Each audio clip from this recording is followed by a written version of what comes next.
Bom, pessoal, o nome da nossa disciplina é Análise e Projeto de Sistema e essa é a nossa aula 1. Meu nome é professor Dário Pintor, então vamos começar com a introdução. Atualmente, cada vez mais os sistemas controlados por software fazem com que a economia de praticamente todos os países seja muito dependente da qualidade do software por eles usados, justificando investimentos significativos nesse setor, né? Tanto no setor público quanto no setor privado, a gente tem cada vez mais utilizado software para automatizar, seja empresas, seja tarefas do dia a dia.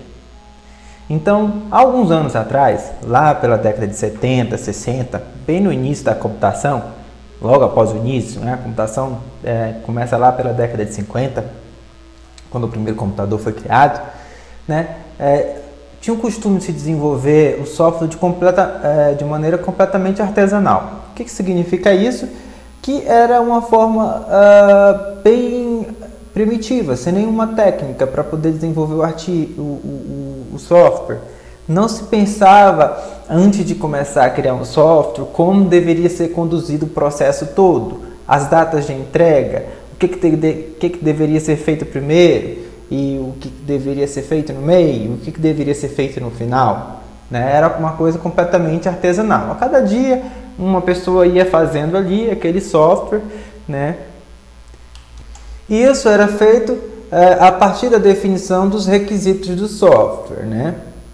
O que seriam esses requisitos? As funcionalidades desses softwares mais básicas. Por exemplo, esse software aqui, ele tem que ler um arquivo. Esse software aqui, ele vai ter que calcular uma nota. Então, era construído simplesmente em cima desses requisitos. E daí, a partir disso, implementava-se a codificação imediatamente. Não é muito diferente do que nós estamos acostumados a fazer nas disciplinas de programação quando a gente está começando um curso, certo? Mas naquele caso a gente está aprendendo. Então você analisa uma questão ali e, ao entender a questão, já parte para o código. Você não fica pensando em usar processos para poder desenvolver aquilo, né? A forma de trabalho artesanal geralmente não traz grandes problemas para o desenvolvimento de software de pequeno porte. Porém, para software de grande porte, sérios problemas na implementação podem comprometer todo o projeto. Então, quando a gente está desenvolvendo um projeto pequeno, por exemplo, esses dentro da escola técnica ou da universidade, ou um projeto pessoal nosso mesmo, ou até numa empresa pequena, não traz muito problema se você implementa o seu software de forma artesanal. Mas à medida que você tem um software maior e que você começa a trabalhar com pessoas de diferentes partes até do mundo, hoje em dia acontece muito, né, com o home office, então a gente tem que pensar numa forma melhor de conduzir todo esse processo de desenvolvimento. Assim, muitos projetos são entregues com grande atraso, custando muito mais do que inicialmente previsto, sendo não confiáveis, difíceis de manter e não tendo um desempenho satisfatório. Então, quando a gente constrói um software artesanal, né, de uma forma que não deveria ser conduzido quando ele tem um porte maior, esses são problemas que a gente encontra. Atraso, custo, perda de confiabilidade e desempenho do sistema como um todo. Então, esses problemas de desenvolvimento de software são conhecidos mundialmente como a crise do software. Então, lá atrás, na década de 70, quando começaram a fazer software e eles eram feitos de maneira artesanal, começou a ter uma crise chamada de crise de software, porque o software estava tendo muito problema, certo? Então, a crise do software corresponde à incapacidade da indústria de software de atender prontamente à demanda do mercado de software, dentro dos custos e dos níveis de qualidade esperados. Então, naquela época, não estavam tendo muito retorno, né, quanto a custos e qualidade. Faziam software, às vezes com um custo muito alto, porque às vezes extrapolava o prazo de entrega e isso aumenta o custo, né? São mais pessoas ali que você vai ter que... mais tempo, né, de salário que você vai ter que pagar para as pessoas, né? E a qualidade também diminui.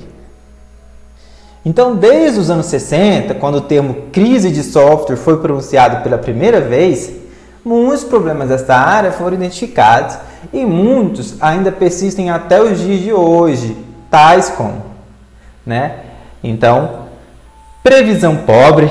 Os desenvolvedores preveem adequadamente, eles não preveem adequadamente quanto tempo e esforço serão necessários para produzir um sistema que satisfaça as necessidades, ou seja, os requisitos dos clientes. Então, os softwares são entregues muito tempo depois do planejado. Então, tem esse problema de previsão pobre até hoje, Outro problema, programas de baixa qualidade. Programas de software não executam o que o cliente deseja, ou seja, tu faz um software que ele não faz o que o cliente quer. Consequentemente,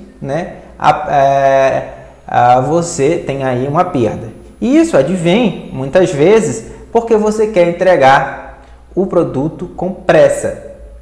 Então, quanto mais rápido você vai entregar o produto, a probabilidade de ter uma qualidade baixa é maior. Os requisitos originais podem ter sido completamente especificados, ou seja, tu viu tudinho o que o cliente queria. Esses são os requisitos. E podem apresentar contradições. Isto pode ser descoberto muito tarde, ou seja, tu descobriu os requisitos, mas eles têm alguns problemas e tu só vai encontrar esse problema muito tempo depois. Bom, outro problema que existia com a crise do software, que existe até hoje, é o alto custo para manutenção. Então, quando um sistema é construído sem uma arquitetura clara e visível, a sua manutenção pode ser custosa. Então, aqui se você, principalmente quando se refere a prazo, pessoal. Então, se você bota um software, um aplicativo, um sistema, todos aí são palavras sinônimas. A gente colocou ele em produção, ou seja, entregou para o cliente, mas esse software não está legal, não foi testado devidamente, não tem documentação suficiente para a outra pessoa que vai dar a manutenção entender como ele funciona, a gente vai ter um custo aí, um custo alto, tá bom? Duplicação de esforços, é difícil compartilhar soluções ao reusar código em função da característica de algumas linguagens adotadas, por falta de confiança no código feito por outra pessoa e até mesmo pela ausência e deficiência de documentação das rotinas. Então, se você faz um código lá, todo mal feito, não coloca os comentários necessários antes de cada método, de cada função, para explicar como isso funciona, quando outra pessoa for reutilizar aquele código, ela não vai entender. E às vezes é preferível até fazer outro. Então a gente tem uma duplicação de esforços aí.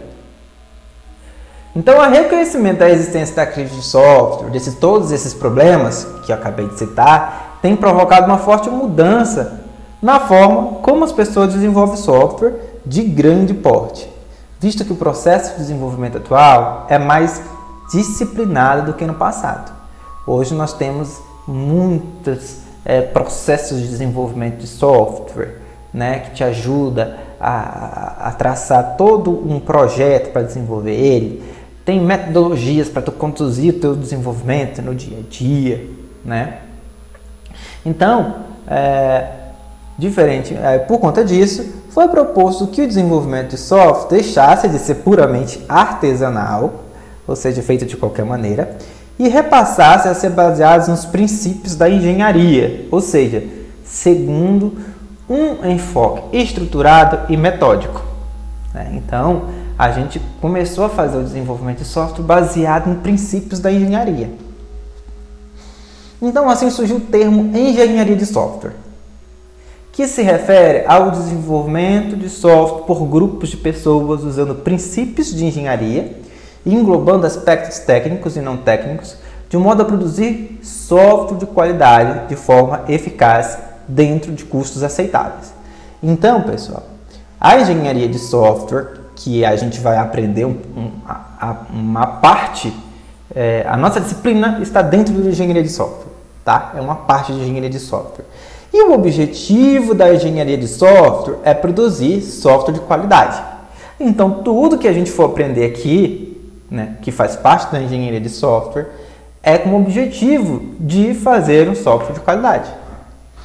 E de forma eficaz e dentro dos custos aceitáveis. Também a gente tem que fazer as coisas com o máximo de qualidade, no mínimo tempo e com custos aceitáveis. Não é assim que o cliente quer? Então, os engenheiros de software devem adotar uma abordagem sistemática e organizada para seu trabalho. Quem são os engenheiros de software? São as pessoas que estão desenvolvendo o software. Pode ser um programador? Pode. Pode ser um analista de requisitos? Pode.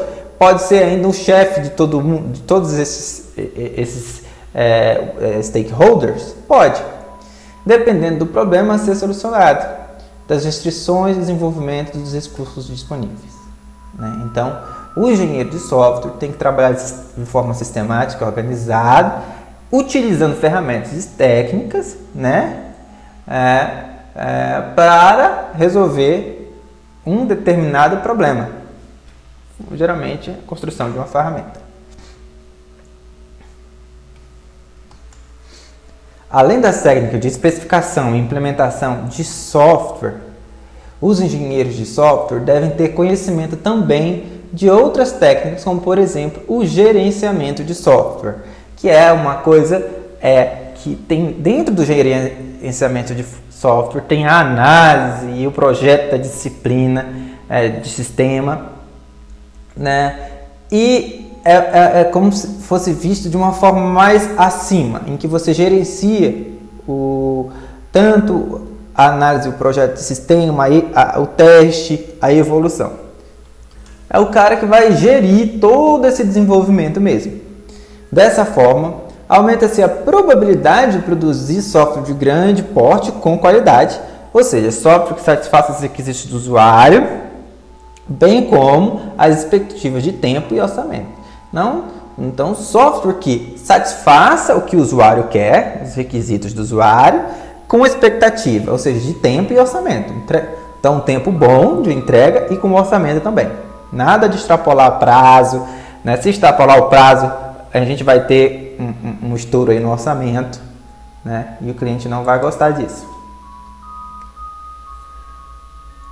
Então, a engenharia de software é vista como uma disciplina maior. Dentro dessa disciplina maior, nós temos a nossa disciplina, que é a análise e projeto de sistema, tá? E a gente vai ver várias técnicas, processos, né, diagramas que nos ajudam tanto na análise de um sistema a ser desenvolvido, quanto no projeto desse sistema, tá? Então, uma definição aqui de engenharia de software é um conjunto de técnicas, métodos, ferramentas e processos. A gente vai ver aqui algumas técnicas, alguns métodos, algumas ferramentas e alguns processos utilizados na especificação, construção, implementação e manutenção de um software que visa garantir a gerência, o controle e a qualidade dos artefatos gerados através dos recursos humanos.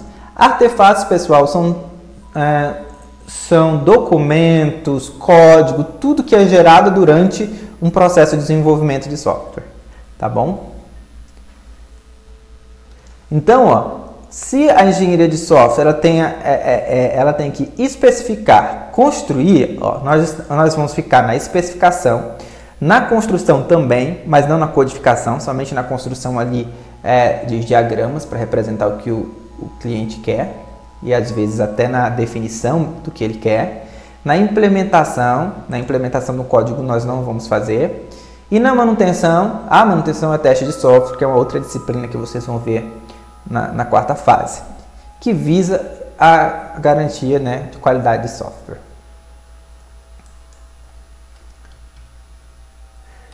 Então, essa aqui é as nossas referências, né, um livro do Somerville e o livro do Presma também, os dois são sobre engenharia de software. Então, essa é os livros bases da nossa disciplina.